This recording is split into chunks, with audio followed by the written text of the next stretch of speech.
and hear some voices.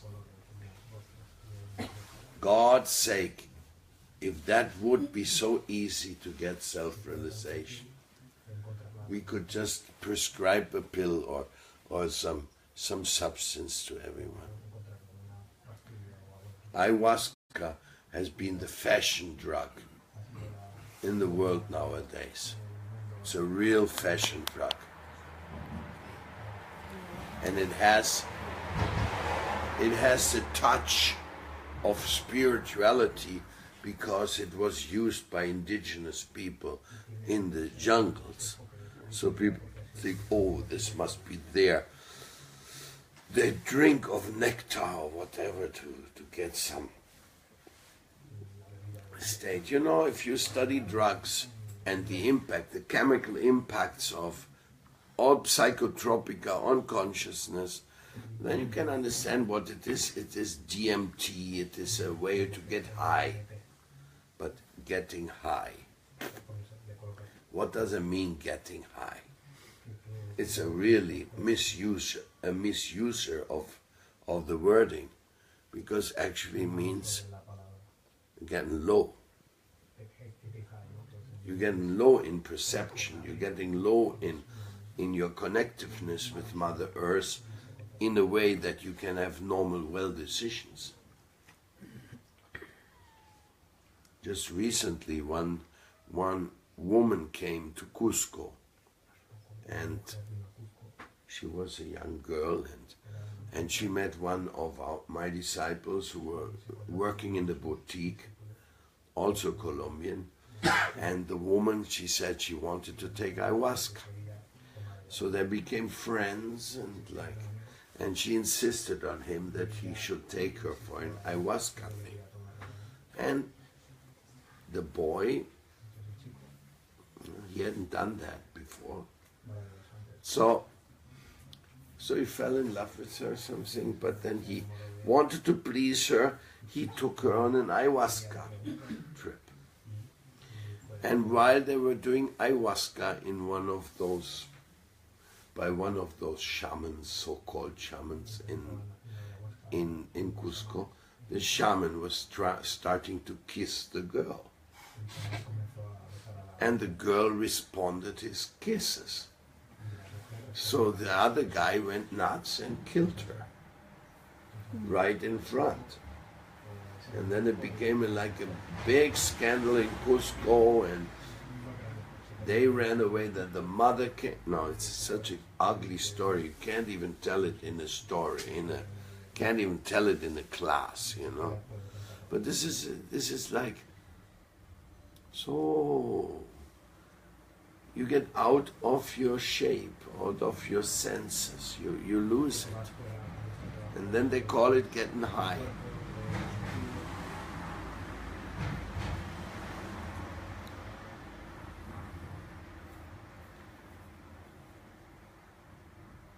Another boy died on an ayahuasca trip.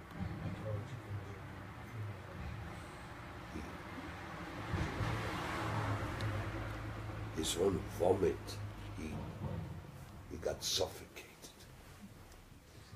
Also, one of my godbrothers, he was a pretty crazy guy, Prema Prayojana. He went to Colombia, and he also went to an ayahuasca. And he took one of my disciples with him. That's many years ago. And they went on a bad trip. And my disciple killed the guy, killed my godbrother. Then after he did that, he came to me and says, "What shall I do, Gurudeva? I killed this guy." I said, "What do you want me to do? I can't have you in our community now. You're an assassin." So, I mean, I'm telling you just a few nutshell extreme stories, you know. But it's just, there's no high. You don't go high. You don't make any realizations. Most of the people who are doing the ayahuasca trip, they're not even vegetarians. Some are, because they learned that from another side, But it's not that you take ayahuasca and then you have to become a vegetarian. Not at all, because many of them, they take a chicken soup when they come down from the ayahuasca. It's one of the fashions. I mean, I've been associated with ayahuasca for 40 years, so at least I can say something. Because when I went to Brazil, at that time, there was already a fashion in Brazil. At that time, in other parts of the world, nobody knew what that stuff was. But even then, they had the beginning movement. They even made a so-called religious movement in Santo Daime, Unión Vegetal. They even won a court case. They won a court case in the United States in the Supreme Court saying that taking ayahuasca is something religious, so they cannot restrict it. So it's, as I say, if it would be possible to get enlightened by any substance, yeah, then we should all take it, no? Should all take it all the time so that we get really enlightened? Huh? Such a nonsense. Nonsense propaganda. Okay, that these psychotropic things have certain medical effects under certain conditions, that may be so. We have a saying in India that says there is no existe mala hierba, solo existe planta medicinal desconocida. So even very poisonous plants, they can kill you, but at a certain doses, they may be medically very effective. Who's going to deny it? In homeopathic, we're using all these heavy drugs in miniature, micro doses, and they help. So we are not against medicine. We are not against doctors. We are not against healing, but for a medicine, you first need a sick guy. And you need a doctor who really knows what he's doing. And the doctor and the sick guy, they take the responsibility for what is still going on. Just like a surgeon. The surgeon, he doesn't take a drug. He takes a knife and he cuts your body and you pay for it. And maybe he saves your life or maybe he kills you. That risk you are taking when you go into surgery. How many people die in surgery? So you take the risk. Okay, there are risks in the medical professions. There are risks. And there's also malpractice. Sometimes people get sued after their medical so-called healing efforts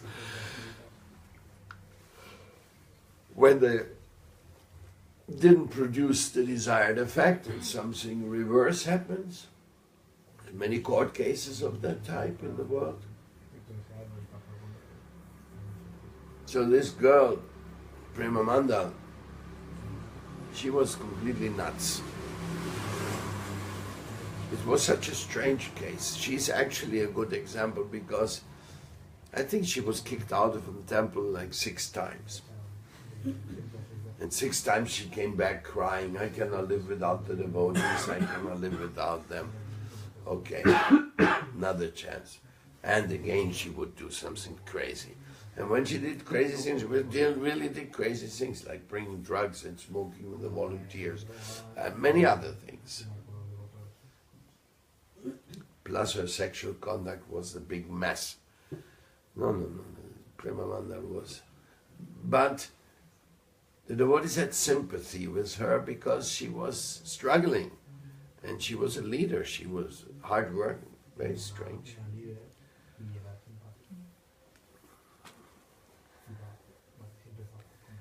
So, we cannot joke. This is not a joke.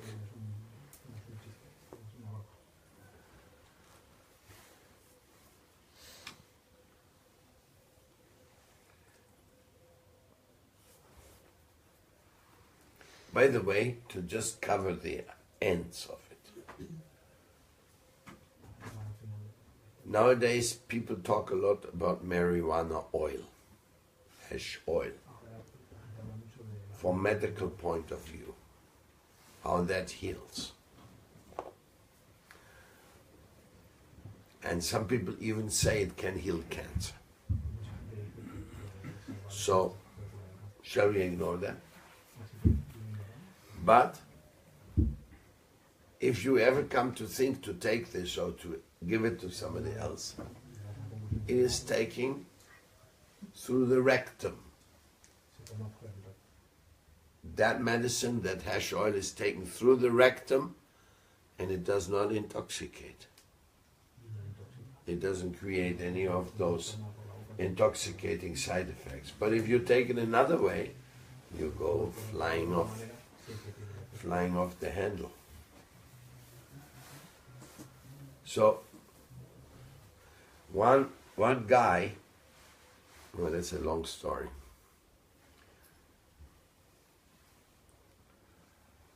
Anyhow, this is people. So many people having cancer today. Everywhere you hear it, cancer here, cancer there, cancer. So, anybody who has cancer, if they tell them this may help you, they'll try it out. You can't blame them. If you have cancer and you have a feeling that there's a chance to cure cancer, and some people say it cured me. I have a sister right now. She's taking through the rectum this oil. She has a very heavy cancer.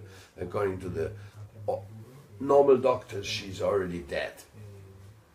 But she's doing that, and she's very nice devotee. Absolutely spectacular. So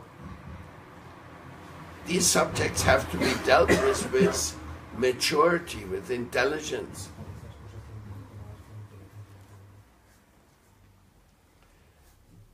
But I must tell you, we struggle trying to convince the people to live a healthy life, sane life. We just came from a mela. We spent 5-6 beautiful days in Tenerife, and we were almost 100 people.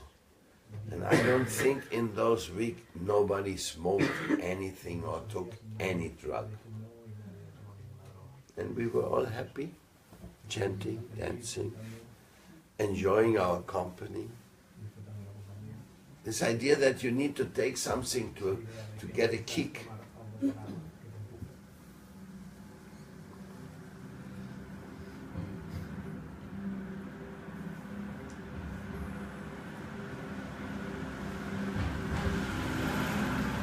So that you get a kick. Some special feeling, whatever you may call it, no?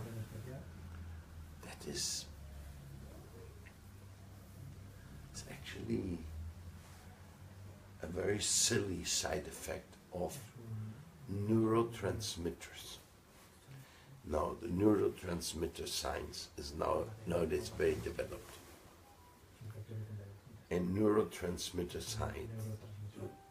science has explained why people are addicted to Facebook. Facebook is a neurotransmitter.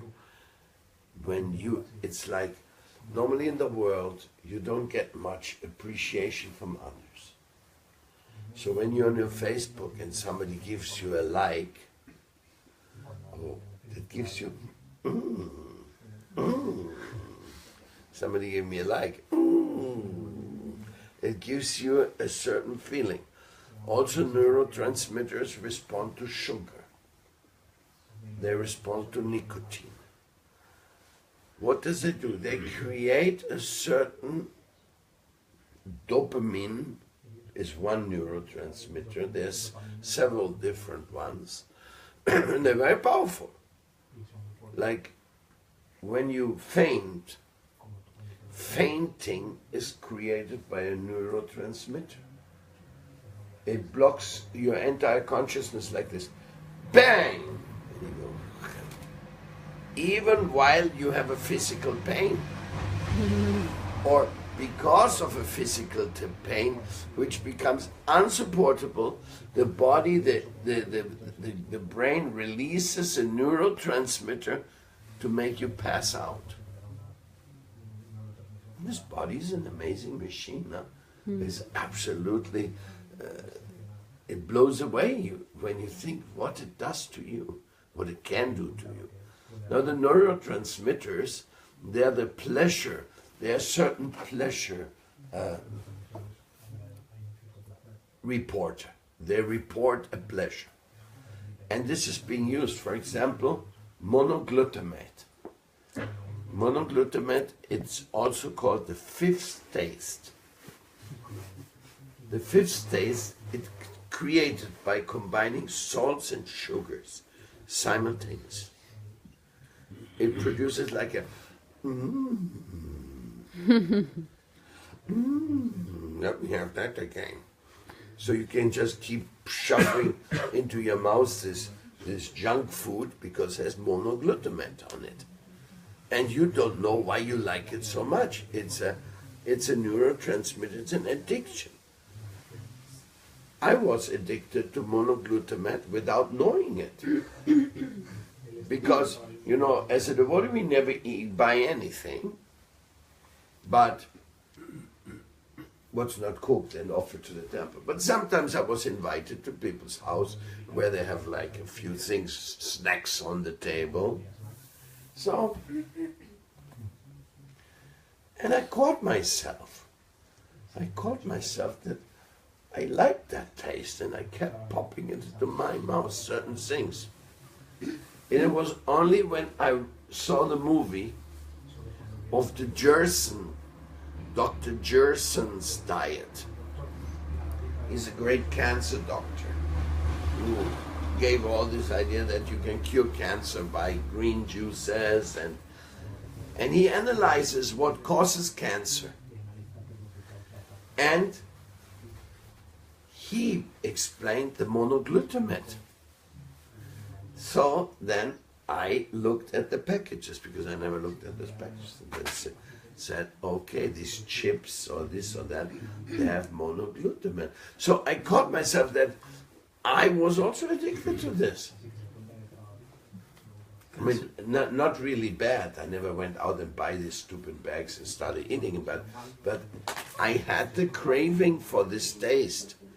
And this craving for a taste, which you don't want to lose and you want to repeat it, it's in powdered sugar. That's when you eat an ice cream, you cannot stop, you want another one when you're finished. As a matter of fact, when your ice cream is coming to the end, you already fall in state of anxiety. You say, but it's going to be finished. Oh my God, what are we going to do when this is finished? So you have this ice cream kick, no? Which is powdered sugar, coldness in your gum behind, and it goes. So it's an addiction. And these type of addictions, now you may say, oh, that's not so bad. You may say so, no? But actually it is bad. Whenever these addictions enter into your mental world, you are becoming less free. You're becoming a consumer addict. Now you're walking in the street just to spend your money on something which you're addicted to. So, and any of those addictions, they do not put us in any superior position. They are always, that is called the pleasure principle. The neurotransmitters, they're the reporters of the pleasure principle. And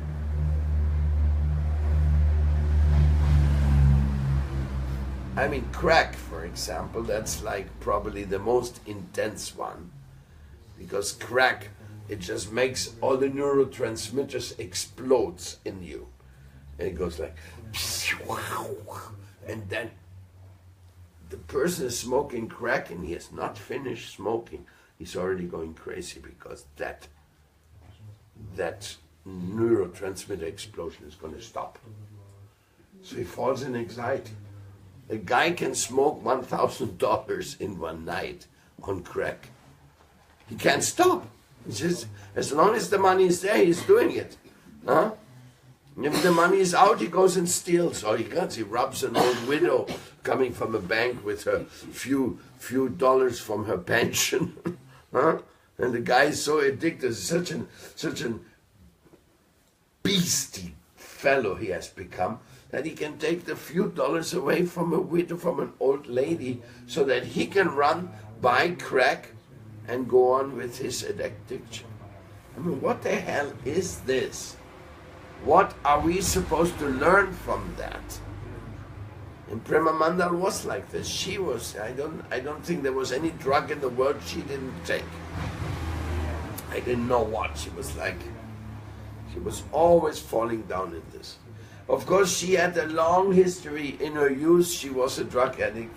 So it was like something she never really could get over. So her death is a memory for us. We have to kick the habit. Whatever price we have to pay, we have to kick the habit. Otherwise, we are becoming absolute horrible people. And all the sympathy people may have for us go in vain, because we are kicking their sympathy they have with us. What's the use of being sympathetic with a guy who's destroying himself, his family, his relationships, his health, everything? What's the use of that sympathy? Tell me.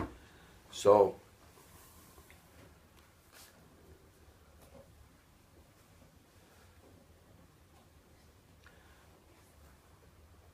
that's why I cannot but talk about this subject today, because with this shocking news,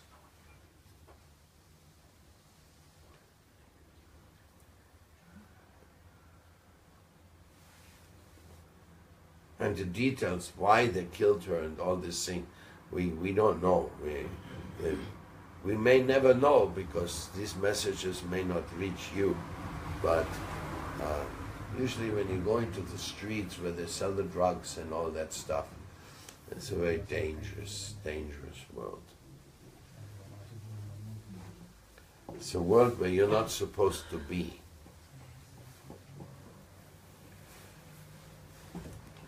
So we pray to Srila Prabhupada and to Paramatma Sri Krishna to forgive all those who are addicted, who are doing the wrong things for themselves and for their life and for their family and for their spiritual realization, and to give them a chance.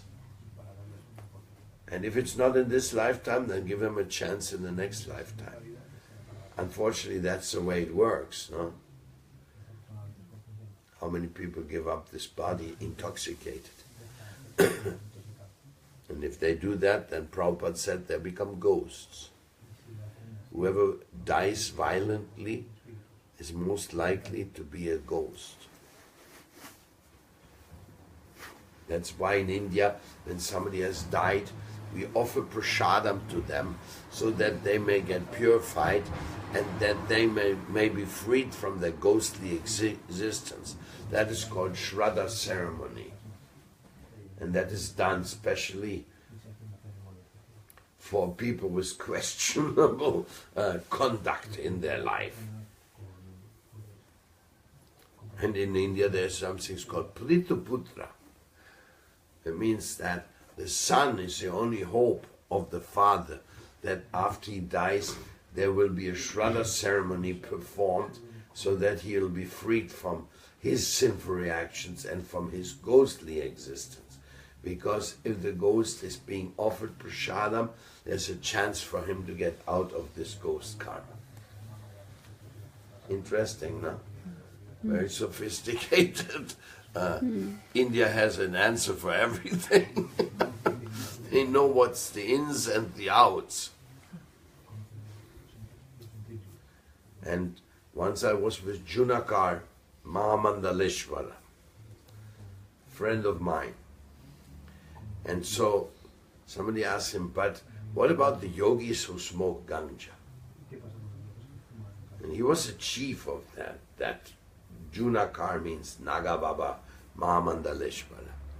And he said, they are just addicted to the drugs. They are not spiritually advanced. They are in the state of this addiction. So sometimes people from the West, they say, oh, I'm becoming Shiva Bhakta because then I can also smoke and get enlightened by it. But chief of Junakar said, no, they are addicts to the narcotics. So it's the same message. Prabhupada, he said it clearly. You want spiritual life? Kick the habit of intoxication. And do you really lose anything by doing so? No. You only win. It's a win-win situation. You get freedom of addiction. You get peace of mind. Of course, it takes some time to kick an addiction. It's very tough. The neurotransmitters, they scream when there's chance for enjoyment and you're denying it. They scream. They say, come on, do it. Don't leave us here. We want this pleasure again. Do it. And you say, no, I promise not. Do it, don't be stupid. There's great chance. And then it's very interesting to find out that the neurotransmitters respond to things like Facebook. Fame, name, fame is anything which gives pleasure to you, but doesn't give pleasures to others. That is a clear indicator that here is a case of addiction. So you get pleasure of something while it is destructive for your family. Family is such an important thing. I mean, family. What you have to see little kids, then you understand what family is. For little kids are little. They're like little moldable jewels. If little kids are not getting supplied what they need, this friendliness, sweetness, caring, then little children break apart. It goes, you don't see it because even they still look like little children, but when they're starting to break apart, when they see the parents fighting all day or separating, or the father comes home drunk and does things, and the mother, she's afraid of this guy's coming. You know, the monster situations of today, which are almost in the majority of houses. Just like a guy comes in and he's looking for some sexual perverted satisfaction because he's so lusty, he looked at pornography. That pornography is another neurotransmitter of joy. Somehow or other you feel, I'm the enjoyer. And then you go home and the only one you find is a minor, a victim. Male or female, they abuse so many children nowadays. Why? Why you do that? Why somebody becomes a pedophile? Is he a very special bad person? No, they're everywhere. And usually most pedophiles are the people of money. They're successful in this world. They're judges, lawyers, people with money. You should think they are very satisfied. No, the pedophile rings usually circle around such people. Also, not only. Huh? So then they can go home and this little child is defenseless. It's absolutely defenseless. And that is so strong that the Vedas say father shouldn't sit with his, on a sofa with his big girl. That's how strict, that's how, I mean, when you hear that, you say, it's exaggerated, no? But that's what the Vedas say 5,000 years ago. So it sounds like they knew what they were talking about. That this tendency of going beyond, of stepping over the intimacy level of somebody in the search of some personal pleasure, that goes all the way. I mean, can you imagine that people rape infants? I mean, it's not, what is this? 2-3-year-old children have been raped by pedophiles. Well, what's happening to them? How in the world could it happen to somebody to rape a crying child? I mean, where are they? Are they in the frame of mind? Well, they're crazy. Yeah, okay, they're crazy. But how crazy are we? How crazy is this world? Once I was in Barcelona and they were saying in the newspaper 45% of the households of Spain, somebody has been raped by a family member.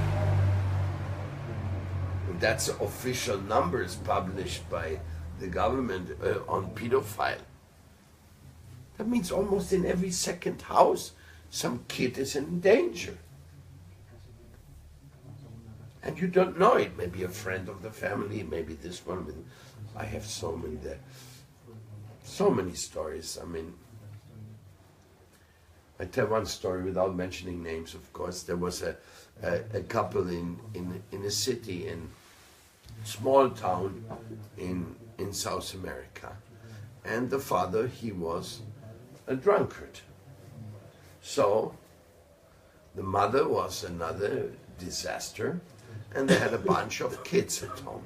So father would come and drink at home with some other drunkards, and then those other drunkards would go in the room of the little kids and abuse the little kids. And that went on for years and years and years and years. And then all those kids became devotees.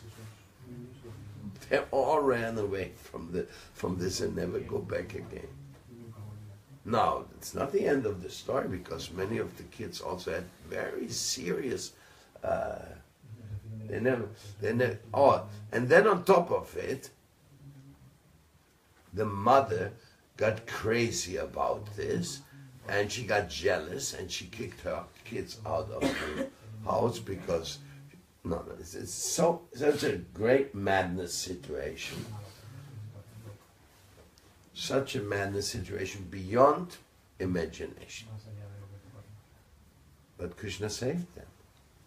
They all became devotees. So if you become a devotee, then you say, okay. Bad life before. No hay nada mal que no por bien no venga. No? Something good, something bad came for a good reason. So you suffered. And many times people come to me and say, it's a very interesting point, because suffering is part of our life, no? So many times women come to me and they say, oh, they have been raped when they were kids, sexually abused. What I say shocks them. I look at their eyes, I say, you know something? You probably have been very, very bad in your past life. For such a thing to happen to you in this lifetime, you must have done something bad in the past. It's the only explanation I can come up with. And now, instead of carrying this with you, feeling as victim, because when you feel as victim, you want to blame the world. So, but what's the use of blaming the world? The world doesn't want to be blamed, or the world is not to be blamed. So it is a complicated. The victim idea is not very favorable for spiritual growth. So you've done something bad, now you got a very bad reaction, now learn from it and become a saint. Then it makes sense. Then it makes sense. Oof, it's a horrible world. Yes, I also suffered from it. Yes, I probably was involved with it. Yes, something you did yourself. Yes, sometimes I don't remember. Yes, and now what to do? Get out of this. Become that person who your ideals present to you through grace of Srila Prabhupada, for example. Through the grace of Srila Prabhupada, we got a picture of an ideal person. That ideal person we are thinking of, there is much more ideal than just a person who follows the rules of the government, so to say. By the government, they also say, no pedophile, no drug taking, no this, no that, no this, no that. But even the government is total hypocrisy because they accept alcohol. And alcohol, just as bad as any other drug, drives people nuts.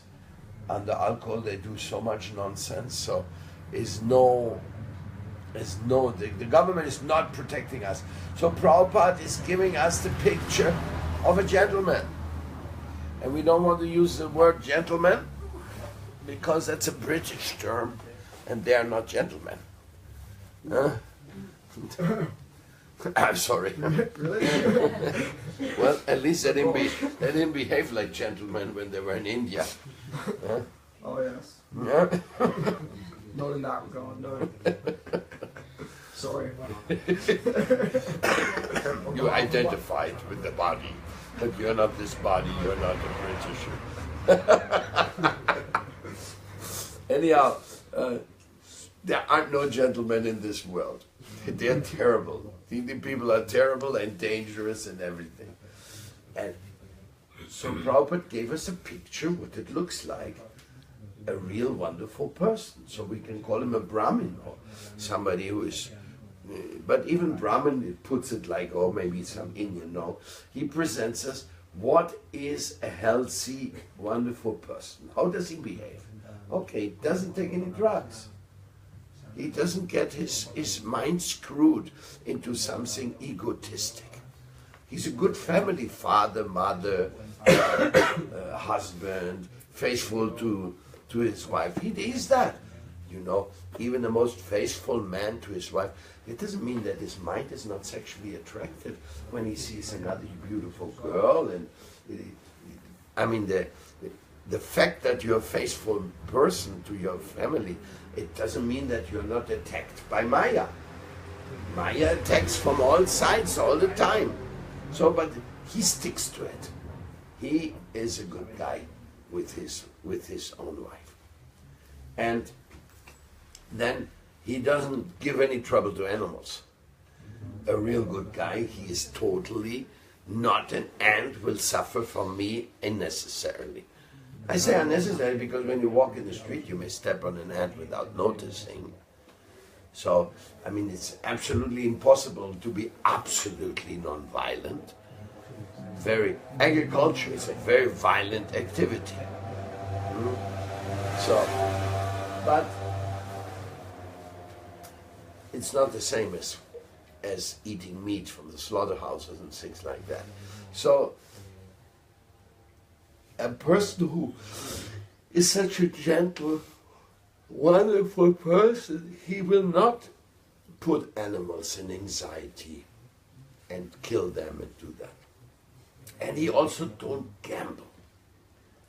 Such a person, he doesn't take the money and just throws it away into gambling at the risk of who knows what. You know, gamblers, often they end up with nothing. The family no more house. They can gamble their whole property in one night. I mean, what a strange thing to do. And how governments can allow this. Only in Ecuador they actually prohibited gambling officially. But otherwise, you people can go and play all the fortune of their. And it's such a thing, you know, in Miami, the gambling houses, they're huge establishments, and around them they have parking lots just like the big supermarkets. Big supermarkets, full hundreds and hundreds of thousands of cars, and they go all inside the gambling casino. I mean, this is an addiction, this risk. Will I win? Will I lose? Will I win? Will I lose? Ah! I won! They are totally bananas. So a real gentle person, an ideal person, he don't gamble. He don't gamble on big scale, and he doesn't gamble on small scale. And Prabhupada said that certain sports, they're also like gambling competition. People risk their own health to win, to get this win. Oh, he won. And then they take all these drugs to win, so to be more enduring. Oh God, this is such a thing. Like, for example, they make the interview with a German politician. He was one of the big guys, and they ask him, what are you thinking about taking, what do you call that? Doping drugs. And he answers, whatever makes Germany win the race, that goes. So this doping of sports people is actually government coordinated. They want their team to win. And then they think, oh, we are very nifty. We got this injection which you can put in this way that the doctors can't detect. Because now, if you go to the Olympics, you're going for doctors' test whether your body is under any dope stuff. What a stupid thing. All these Olympic games, go to hell. You make people crazy. All the people get sick. The children, they're tortured to perform artificially for certain things, and then in the end they get drugged so that your team can win. To hell with the Olympics. It's just gambling for the nonsense. But then the kids, oh, we are sports, we are so nice in sports. They advertise sports as a drug supplementation instrument. Instead of taking drugs, you go and make sports. Then you will not need, or you will not do. So Prabhupada said, no.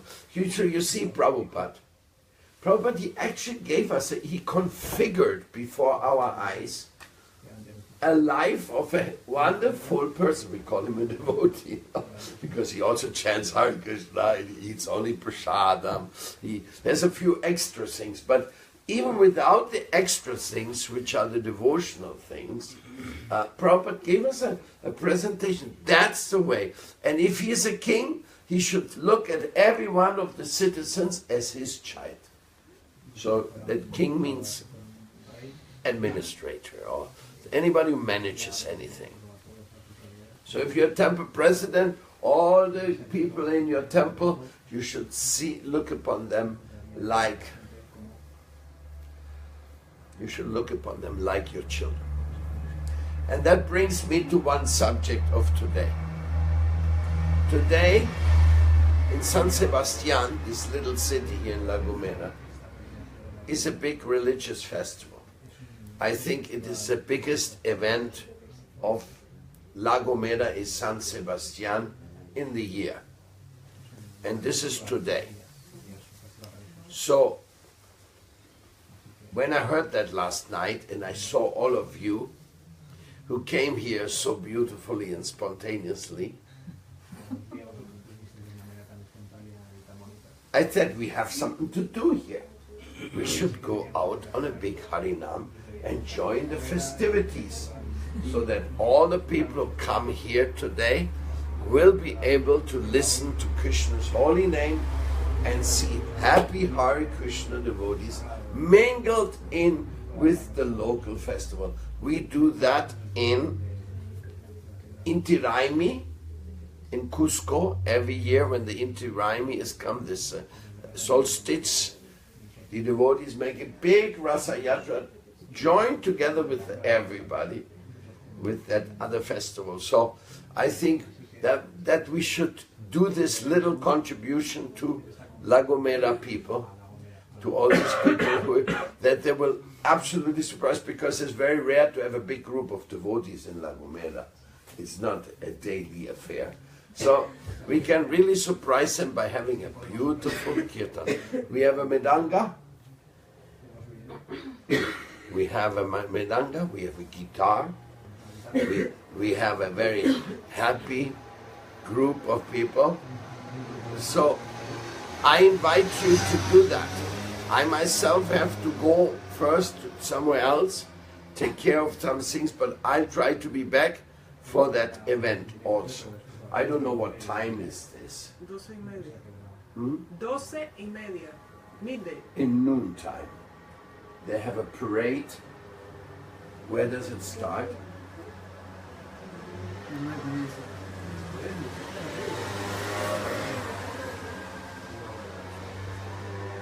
Yo creo que comienza el colegio, abajo, o sea, al final de esta calle. ¿El colegio de sus hijos? Oh. De esta calle, al principio de esta calle. Arriba. Okay, so I think we should participate in this today. This is my proposal of today, and tomorrow we may try to be in the closing festival of the rainbow people. But I have to check this out. Check this out. It's not so easy to go there if you don't have your own transport. I'll give you that information a little later. You know how to get there? It's Playa del Trigo, near Gomera. I think that's said right. So it's very much the other side of the island. Yes. So if we get a map out, I can show you. No, but how to get there, that's the question. There is a bus which goes in direction. Someone... Goes to the Alojera, See? but 2 days, or one goes to Valle Hermoso and then other to Alojera, and then you walk 40 minutes up to the playa, la playa del Trigo. It's in that. And cars can drive all the way to Playa del Trigo? There's no mosque. Huh? Cars. I think not. There seems to be no roads. A road over the playa. Okay. And then you walk down to the... los coches llegan hasta la parte alta de la playa, entonces baja. No son 30 minutos. Una hora. No, 20 minutos. Yo he estado allí en un rainbow y puedes llegar por Alojera, bajar y aparcar el coche, y luego caminando son 25 minutos por un barranco todo hacia abajo. Sí. Y es una playa hermosísima, pero para llegar, tienes que llegar caminando desde lo alto. Good. Protected from the cars. ¿Cuánto te lleva?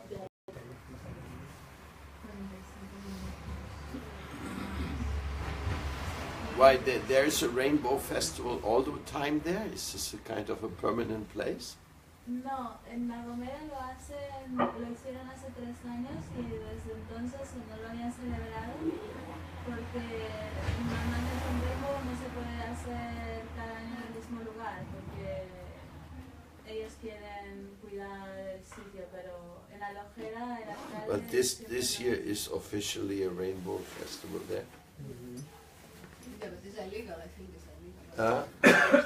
Well, it's permission of the local people. I'm not sure about the legality, but from what I've heard, everything is okay with the people of the island.